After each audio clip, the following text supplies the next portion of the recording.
Back again with another story. This story is going to take place in two locations. One is New Jersey and the other is Canada. This story is about a very rich drug dealer and his wife and a spiritualist.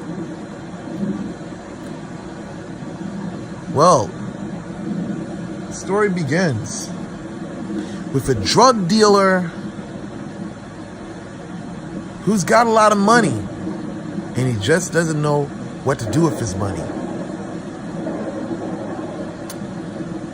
This drug dealer has a couple of friends, part of his operation. Drug dealer out in Canada. He has a wife. I mean, oh my gosh, when I tell you his wife is like drop dead gorgeous. His wife is drop dead gorgeous. Anyhow, he's out there, he's making his money. You know, he started off pretty much nickel and diming it, and then, you know, he became pretty much a boss, moving major weight, buying this girl expensive cars, buying her the flyest clothes out, the nicest things ever, Rolexes, diamond rings. I mean, you would think these people were celebrities. But you know, when you're out there getting money, if you're living the illegal life, eventually you're going to have people in your circle that will plot on you. And this is exactly what happened. So anyhow, the big time drug lord leaves his house and he goes out one night, and come to find out, he sees someone that he recognizes. And from there on, he talks with him for a bit. They go out for a bit, have a good time, and all of a sudden he finds himself tied up in a basement. These guys roughed him up. They beat him down to a bloody pulp. They wanted to know where the drugs were located.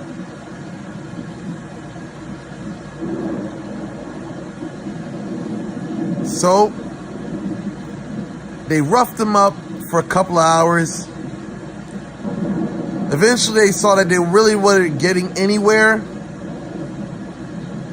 so they left him tied up. I guess they was going to come back later on and finish the job. So our drug dealer is left alone to himself. Everybody departs. He's still tied up. He's looking around, he's looking around, he's looking around. He's trying to figure out how the hell he's going to get out of this place. Hours go by. Eventually, he starts playing around and he finds a way to get loose from what he was tied up in. So as he's looking around, he's listening. He doesn't hear anybody. He doesn't hear anyone. So he figures it's time to make a break. So he gets out of whatever he was tied up with, and he makes a run. Nobody was there, unfortunately.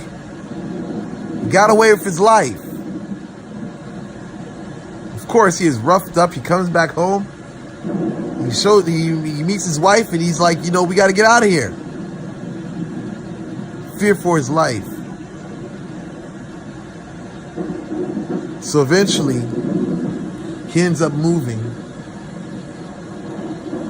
But his wife is already dealing with a spiritualist from Haiti. So in her mind, she says, you know what? This is not right. She wants revenge.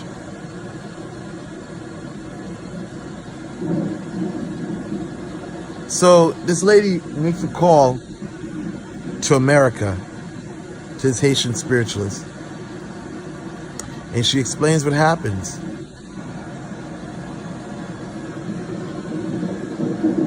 So the Haitian says he's going to work with her on a price, and once they come to an agreement, he'll inform her on the stipulations and what spirit will be working on their behalf.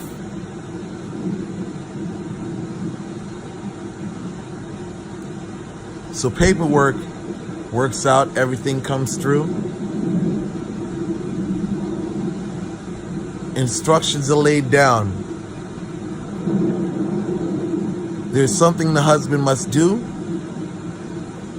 and the spirits are mountain spirits from Dominican Republic. These spirits were called as CIGUAPA.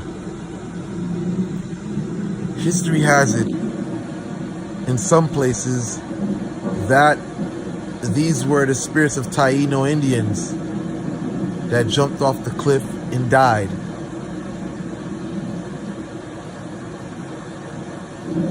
Caused suicide, whatever a person wants to view it as, but they were not really peaceful spirits. They were restless souls.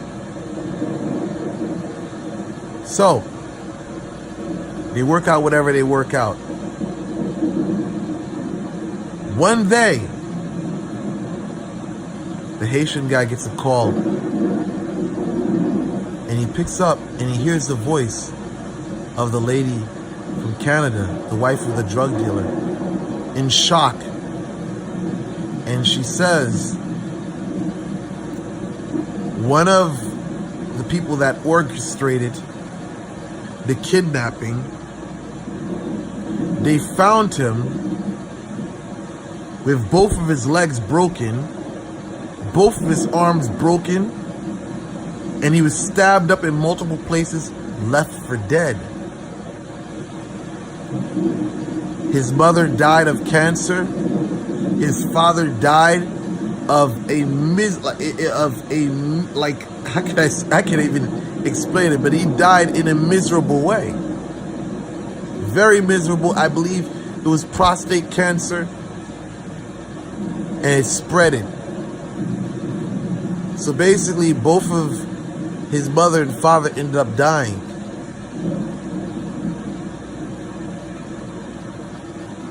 So everything was great, and everything was right. So, months down the line, there's word that the second boss who orchestrated the kidnapping, he was gunned down by his own best friend.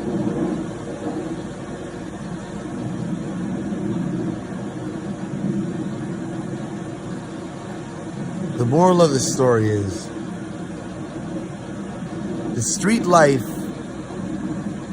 is a different world from the realm of the dead, or the realm of the spirit. And it's not wise to mess with people or do harm to people, because you never know what spirit is protecting them.